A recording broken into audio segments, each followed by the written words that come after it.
Hello, hello, hello, and welcome back, my pretties, to Sod Passion Projects. Be sure to hit that like button and subscribe button if you can, as we go over to today's subject of discussion.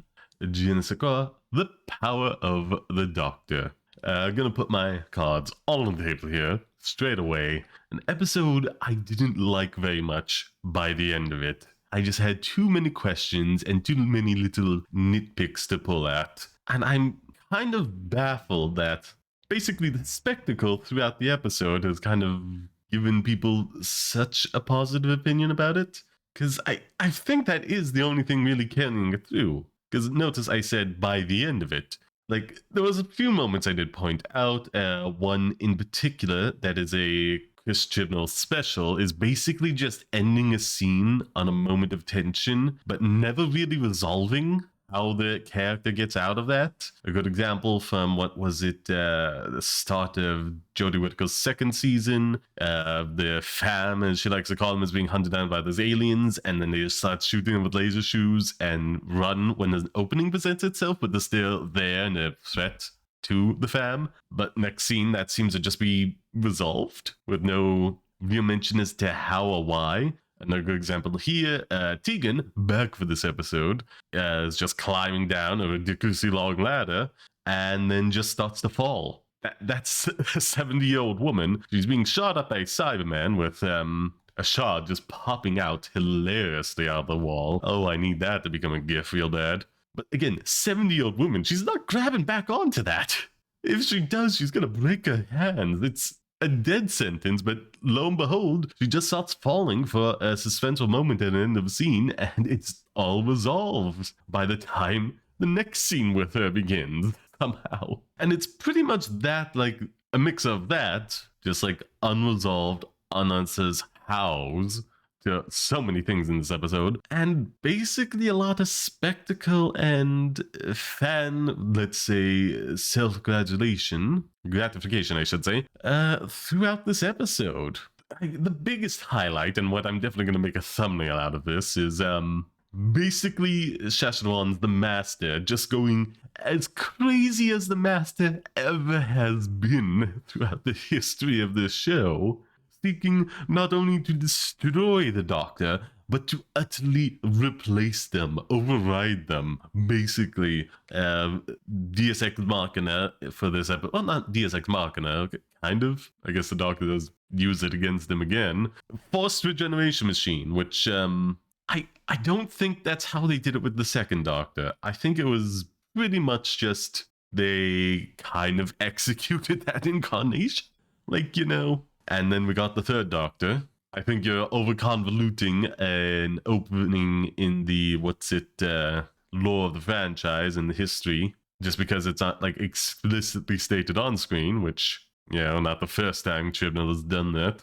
But yeah, like, it is insane, and the Master is just bonkers throughout this entire episode. Way more than Missy ever was, which, like, there's no way he can come before Missy in that case, because it's like an escalating scale of craziness with the Master. And also to that end, I don't know how any other Master is going to top that without like one being a hard reset and coming out as more refined Robert Delgado kind of Masters.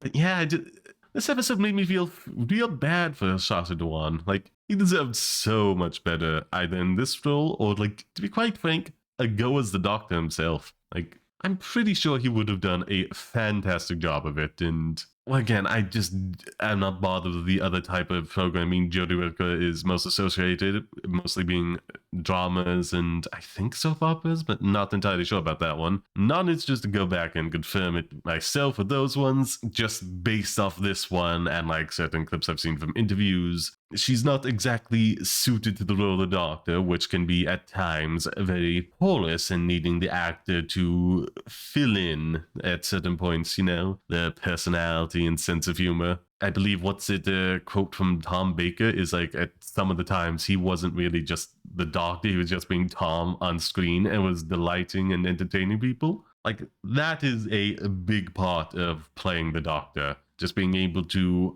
again, fill in some of the scenes or bring in a certain energy and vibe to it to make up some standard dialogue and just have fun in the role. But she seems to be relies heavily on a lot of structure in the work, you know. You can get a lot of it with specific details and direction, but again, for something like this, again, insert that clip, which I'm not actually going to bother to do, of her saying like, oh yes, it's all there on the paper, and like Chibnall then saying she brings such creativity to the role or something, you know. Just open conflict between the lead actor and the showrunner about how they approach the key central role. Yes, as for the actual plot, like, basically the Master, they say, rounds up the Doctors are the two biggest enemies, the Daleks and the Cybermen, but I'm pretty sure the Master still has the Siberian within himself and is just kind of the leader of the Cybermen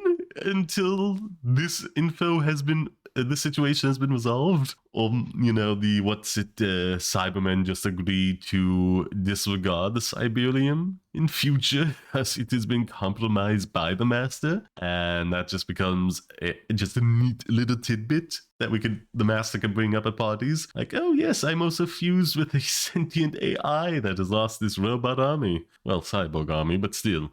Anyhow, not as big as a feat as they're making out to be, and also massively convoluted with killing off of seismologists and defacing a painting almost exclusively to pique the interest of the Doctor and serve no grand purpose in the plan, all to lure her into a trap which probably would have worked anyhow without all of that, with a, rogue Dalek, which honestly is very interesting in terms of how they went about it. They kind of took the whole je ne sais quoi, not Nazi fascist ideology that fuels Daleks, and saying, but we are failures from the very beginning, thus like we are mute and void, you know, we don't have any grounds to exist. And I think that's very interesting, and it's really wasted here, you know, just for a one-off to lure the Doctor into a trap. I would have loved to see this like ideology explored fuller, like basically a sect of Daleks that seek to self-cannibalize themselves because of the base ideology and not being pure to it from the very get-go. That would be so interesting, and it's just thrown away here for a trap. And then we get the Rasputin scene after that. Just,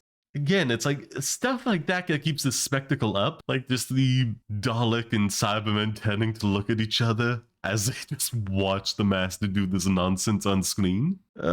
Nonsense that is fueled by some kind of alien species that generates a ton of power and disguises itself as a child, which I should circle back and mention now. Dan left. Waste of a character, like nothing against the actor who played him. It's just like you finally freed up more room on the TARDIS and gave like the potential for like solo development for Yaz, which didn't really come about as much as I would have liked in Flux. Things just kind of happened. But like in the subsequent specials, even when I thought they were like bad, especially with like the Sea Devils, it still did show that not having as many people there was certainly beneficial, and it would have been even greater if it was just Yaz and the Doctor to give that development time to. I can't really say a lot of what Dan does. He doesn't feel important. Oops, there's a little beep for you guys. Enjoy. That's bloop.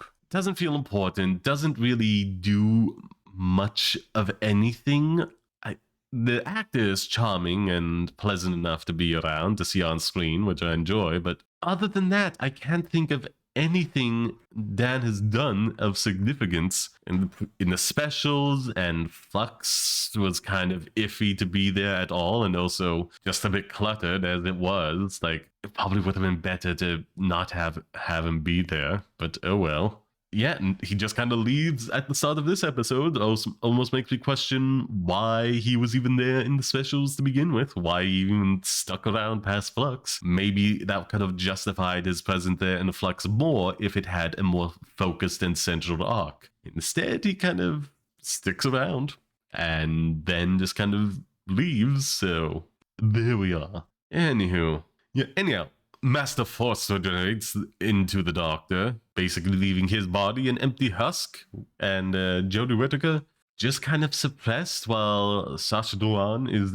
in the driving seat, goes fully off the rails with an outfit just like smushing all kinds of various doctors together. Quite insane, I have to say. And his plan seems to be just, oh, I'm just going to take up the name of the Doctor now and do horrible things to ruin the reputation of the Doctor. I wish we would have seen like a montage of that so we can apply some amount of significant damage had been done here. Like, you know, there may have to be some like PR work done by the next Doctor to fix all this up. But as it stands, it seems to only be the one planet gets done over, as Yaz just kind of steals the TARDIS and eventually comes back to him, just kind of force him back in with the help of je ne sais quoi. I don't know, the mercenary guy from Flux, which why is he even back? Obviously, probably would have been better if he wasn't involved. Again, this episode has so much in it, as is a regeneration episode. We didn't need that additional clutter. And also, like, he's pretty much there to threaten the Master back into the Force regeneration thing, which honestly would have held some more weight if it was Yaz doing it, you know? Some character development there, giving her more motivation to do things, etc., etc. But also that is kind of lame when it happens, because we saw with Missy, you know, it's pretty much confirmed, like, Time Lords are faster and stronger than the average human. I would like to believe so. It is progressive with each regeneration, but that's my own little fan canon in my head. But, like, we do see, like, the Doctor breaking Vix, the 7th Doctor swapping seats with Ace in a moving vehicle rather quickly, Missy clearing a decent distance in the blink of an eye to disarm Claire. Like, I feel this is just pretty much confirmed at this point, so him not being able to disarm whoever this guy was and be forced in, kind of lame. Also, to go back over that, why is he letting himself be put back in? The worst he has to fear is a regeneration, which is presently in the body of a Time Lord that has infinite regenerations. Maybe it will be the death of this particular incarnation of the Doctor Master, we'll call it. But, like, he'll still have the body, even if he regenerates. And then, he'll be invulnerable. But should he also be invulnerable for a period of time as well? Because of the whole regeneration thing set up by Moffat, which is, like, a reasonable thing. It's not like indefinite invulnerability to damage, but like a good failsafe that species would develop over time with this kind of ability. Basically, like, not burn through all your generations at once. Have a little saving grace of a couple hours where you can basically heal up from whatever happens after that to ensure you don't, like, just get into a fist fight and lose all, like, 13 of your lives in one afternoon. So by that logic, either this version, or at the very least, if it is that committed, the next version of the Master should be able to just keep this body. I don't know why he indulges in it to his own detriment. And also, like, double whammy, if he is forced to regenerate, that will probably destroy the machine they need. So again, why does he give in? Why does he concede to this? Like, I don't get it. And it is the case that he is pretty much this version, unless they can figure some way to worm out of it, like in between whenever we next see the Master, and it's faster to on again, dead on arrival anyhow, because of this whole Force regeneration nonsense, which we'll circle back to. So why? Just why? Why does this work? There's so many holes in this. There's so many holes in this specific thing. Like, it just undermines the entire thing. Anyhow, what else? Tegan needs to stop the Cybermen from converting people, does a thing, has a AI, version of the Doctor, which then goes back to her Doctor being, Pete Davidson. We also have Ace out again, needing to blow up some Cybermen stuff that's going to try and, like, activate a ton of volcanoes on Earth. And I don't know, like, again, I feel like that's part of the reason why people are so positive about this episode, you know, not as harsh on it, is seeing a lot of cameos from previous Doctors, which is, you know, nice, but I don't know, there's something special about having these relationships and, like, having these conversations with the current incarnation of a Doctor. That's something that is really nice and you really have to make the most of when you can. Like, I don't know, I just think back to school reunion and Sarah Jane meeting up with the 10th Doctor, and it would have not been nowhere near as special if it was just like a shadow of a ghost of Tom Baker just hanging around. That just having the current Doctor having to deal with the, well, not necessarily messes, but just like unstable relationships left behind by previous Doctors. There's something special in that I love seeing addressed. And just bringing in malfunctioning holographic AI that happens to take up an aged version of the other Doctors, well, it's nice as an excuse to get them on screen, and probably will make a lot of other old Who Doctor Who fans very happy. I just really would have loved for these to have been conversations had with Jodie Whittaker. At least started on this, started the ball rolling, so to speak, and then have the AI pick up. But otherwise, it's pretty much, hello, past companions. This is the current Doctor. Goodbye, past companions. Here's some AI of your Doctors to interact with. And yeah, that really doesn't do it for me. Also, yeah, wrapping up the other parts, Doctor shoots some beams at the volcanoes in order to, just make sure they're stable enough to work. Like, they freeze over, I believe. Or something turned to metal or something. It's a whole bunch of nonsense about cyber converting entire planet. Anywho, don't remember any of the details about that. It really just fades out of your mind so easily. And again, the main plot should be the whole thing with the Master just taking over the Doctor's body. But again, he just like sits around waiting on an asteroid after getting stuck on by Yaz. Like, what? How did he think this was going to work out for him? Like, is he really so egotistical and arrogant to do this? The only reason they can't force him back is because like he's still in the regeneration window, which again should involve the invulnerability thing that stops like any physical harm being a serious threat to him. It makes him look like a little punk that just doesn't want any pain. But he has immortality on his hands here. Why would he give that up? Why? Why did he squirrel himself away? He's a time traveler. Just go to anywhere. Wait however long you have to wait and then pop back. Why? Why? Oh my god. And there's a whole thing really frustrating. Like the other ones, all right, it's a bit too air quotes member berries for my liking, with like Tegan and Ace dealing with their past Doctors via AI, and to some extent having them on the show at all, even though they do a good job. It's just like both of them, it's clearly just there for the spectacle and the fan hype, and there'd be good episodes. There'd be good episodes of featuring either of them in like another episode of Doctor Who that just has like a plot to go on for that episode, and wham bam, Tegan's there, it's set on Earth, current day, and like she happens to be vacationing or something in the area and runs into the Doctor, and then we have those conversations. From what I understand, Ace was somewhere in space because of a lot of Big Finish stuff, so just have like a space adventure set in the appropriate time period, and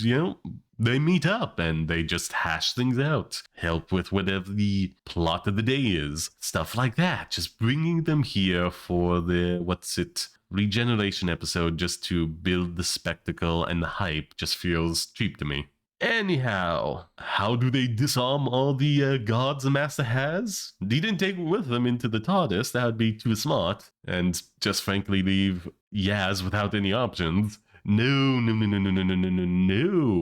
He left them behind.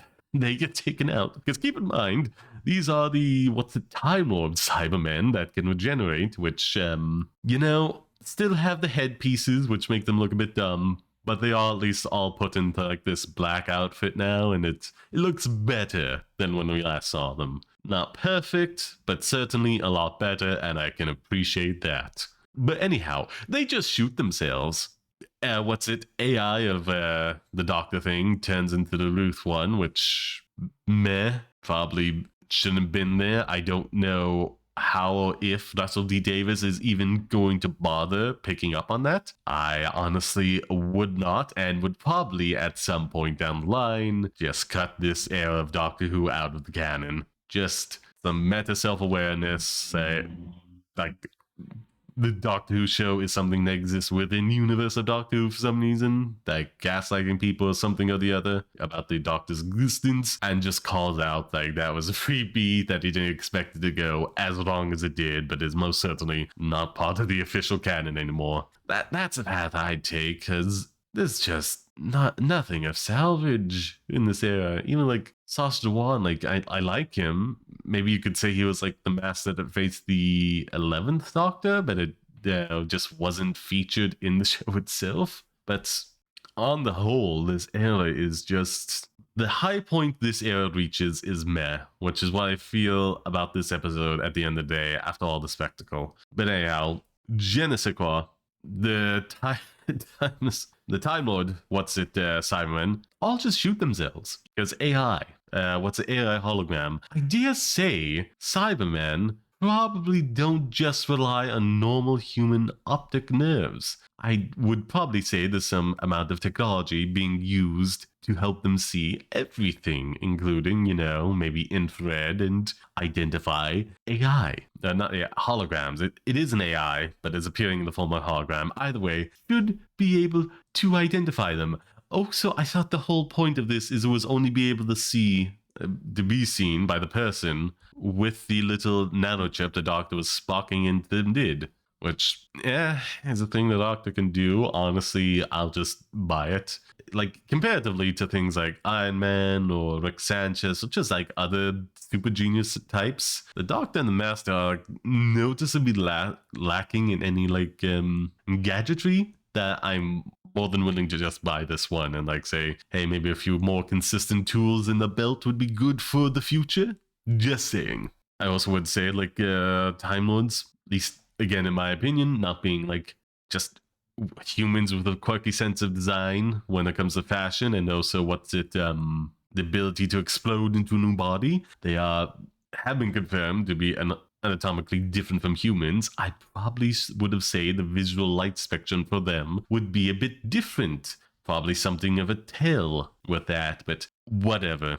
That happens into the Force Regeneration thing. We come to our climax after all the technobabble of just trying to ape the the final in the David Tennant series, The Parting of Ways, was it? Where everyone was flying the TARDIS. I think there was a moment like that there, which again, that's all this episode really has: spectacle and member berries. When you start to dig beyond those two, there's just so much wrong with this, like the rest of the Chibnall era. But again, the rest of the Chibnall era didn't have any decent spectacle, and I don't know, one done right, some memory berries mixing with new and interesting ideas can work. I don't think it's present here though, so meh. Anywho, after all that, the Doctor willingly chooses to walk out of her own TARDIS to have a conversation with the Master out in the open, where she could be hurt. She is hurt because of this. Somehow, with the, cyber beam converting a planet is done on a second moon of some variety, and the Doctor has asked this, species of catcher to help power it, to help destroy it, but the Master is able to redirect its beam back at the Doctor, somehow, despite no longer being under his influence and being freed of the chains it was confined within. I don't know how that works. In my personal opinion, a far better end to this would have been to just simply have it be the Doctor's time because of these master shenanigans. She was able to regain control of her body, but this is clearly killing the Master, going through this experience of, body hopping. It is a terminal experience to inflict this upon a Time Lord body. And it probably would have been better if, the Doctor tried to taunt the Master about, you've done this to yourself, and he's just you're no better off than I am. You may not have been conscious what happened, but you were part of this dance as well, and you'll suffer the same fate as I. And it's just kind of the end for Jodie Whittaker. Unfortunate, but there was always gonna be it. The Master couldn't really lose in this situation. The best outcome would be to have an infinite regenerations in the Doctor's body, but even this outcome, the Master will still regenerate again himself and has killed off this incarnation of the Doctor. So yeah, like just that open admittance would have made this episode a lot better. Because like, why would the doctor be okay after this, but the master is dying? It doesn't make sense. It probably should be terminal for both of these incarnations of them, and it would have been nice to do that. It also would have been nice if, like, I don't think they're going to do this in the Russell T Davies specials. BTW, Tennant's back. I probably would have tied in this whole force regeneration nonsense into that to help explain why it's happening. I think they're going to go an entirely different route, which, oh well. But yeah, only other thing to mention is Yaz the Potts from the TARDIS, but like of all the companions to do so, she is the one with the least reasons. She's in love with the Doctor, has not reached that point of unrequited love. In fact, the Doctor seems to be hinting at, like, I might have these feelings for you as well, but I'm not sure if I can or should do this, which again was in the last special. They should have hammered upon this for character growth and an arc to have with Yaz all the way back in Whittaker's first season. It would have helped give like Yaz a unique presence in the fam. As it stands, part of the problem with the fam is all the characters become so interchangeable and just lose any identity that they could possibly have. Anywho, least reason to leave. Least reason to leave out of every other companion. Still wanted to travel, still had affections for the Doctor, did not want to bail out, and seems to only be leaving because the Doctor said, I want to do this next part on my own, the regeneration, and Yaz doesn't think they'll come back after that, which is kind of sucks on the Doctor. There's no other way to put this. Like, there's just no reason for Yaz to leave presented within the confines of this episode or the previous specials. Maybe if, like, the Doctor is like, I don't feel this way about you, and that was creating some tension, maybe, like, we could have another Martha situation, which would be a reason to leave, but I don't know. I think maybe if they still wanted that painful sequence of where the Master has one last huzzah, I would still say the experience was terminal for the Doctor, even if they weren't conscious throughout it. This whole first regeneration back and forth thing is still killing them off, just as is the Master. But the Master is one final FU to this incarnation of the Doctor. Activates a failsafe he had previously put onto Genesis Yaz, not expecting her to be able to acquire some form of backup in order to see through the plan that she had. And basically, kills her off with that. That would have been a decent way, to see off Yaz from the crew without, like, having to lay out the foundation for a character reason for her to leave, because, like, there is none still at this point. And, would have been one more notch to the Master's belt of, like, actually being a dangerous character, actual posing some threat to the Doctor. Because, like, killing them off does tend to do that. Whereas, like, in previous versions, it's all like, year was undone, so this isn't here anymore. The Master Race? Well, that's completely undone as well. And a bunch of Missy's plots as well are like, well, no, her first one does have more blow up. I'm sure there's some damage caused by her, but you get what I'm saying. Like, the fourth Doctor dying from the Master's actions is really impactful, This incarnation as well, I think maybe kind of counts for, like, Tennant's final bow out after the parting of ways thing.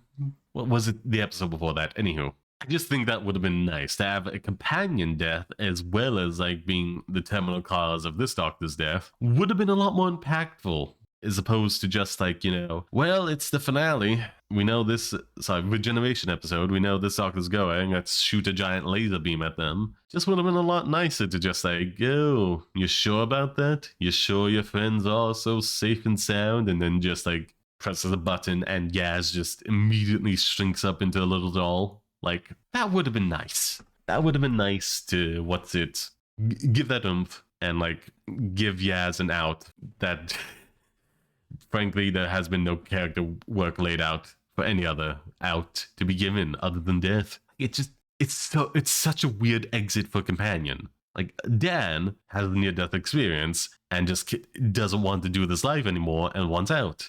Like, Yaz is okay with the danger, likes the doctor, likes it, and it pretty much just gets abandoned by the doctor to go regenerate and just doesn't come back. It's a horrible way to see a companion off. Like, there's no plot reason for them not to be together anymore. There's no character reason. It's just pretty much new era, new showrunner, not getting brought back for the next season. Like, this has to be one of the worst companion exits I have seen in a long time. And again, I do not want Yaz to be killed off because of a particular dislike of her on my part. It's, again, just meh with all the fam as well as the doctor, and just this era as a whole. My best thoughts of it, meh. But like, I don't particularly hate any of the actors. It's just like, if you're not going to give me like a solid character reason, you gotta kill the person off. If they have no motivation to stop traveling with the doctor, and you're not going to force some way for them to be separated with the plot, like they did with Rose being trapped in another universe, Donna being forced to forget who the doctor is in order to save her own life, you know? Or you're not going to, like with Martha, choosing to, for her own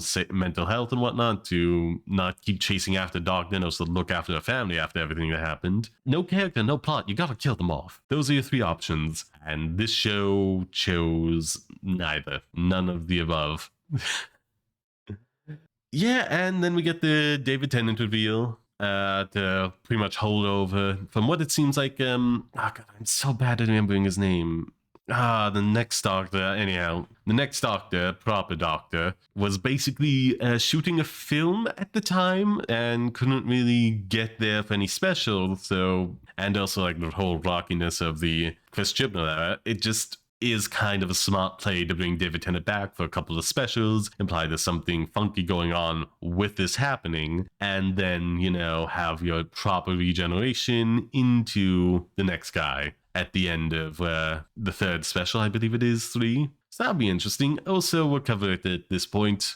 Je ne sais quoi. I have seen the new outfit reveals. I tend not to really care too much about the companion ones because they're just typically in like normal clothes, you know? That will probably get swapped around quite often. It's typically the doctor with like a set of outfits or like outfits with variants of each other, like with David Tennant. So that's the ones I tend to pretty much pay attention to. And I like it, except for the plaid checkered design. I hate that with a passion. Not for this doctor, but just in general. If it was just like the base color of the outfit and, you know, the undershort by itself without the checkered, I'd absolutely love this outfit. But as is, it's a struggle for me to even look at it because it's so much plaid or checkered patterns or whatever you want to call it. So much. Hopefully it doesn't stick around for the entire run. But anywho, yeah, this episode, man, it was, again, I'm pretty sure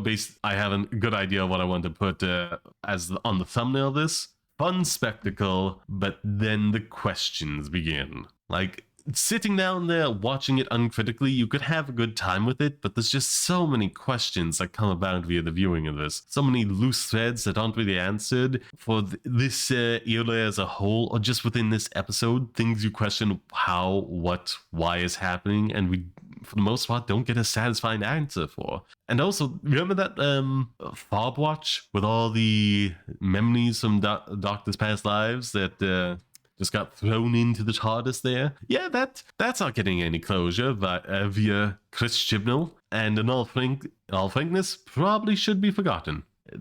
And to be even more frank, I do believe this entire era of the show should be cut out from the canon and just cast aside. There's nothing of value held within it. I think we'll be alright losing it. But again, that is just my personal opinion. And now that we're over the 40-minute mark, wonder if that got cut down in the edit. Anywho, do comment down below. What were your thoughts about this? Is there anything you really agree or disagree with me about? Also, be sure to hit that like button, subscribe, and bell for the channel. It's a huge help. I also have another channel, Sod Passion Gaming, where I do a ton of streaming at, so it'd be ever so kind if you could stop by over there. And yes, I do believe that is absolutely everything. So, oh god. Again, like, I really dislike this episode, but it is just so absurd seeing the master dance along to Boney M's Rasputin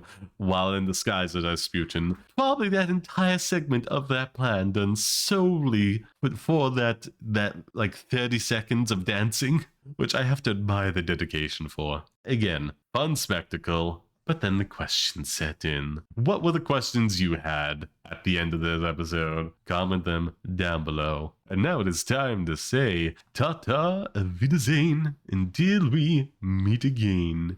Bye-bye, my pretties.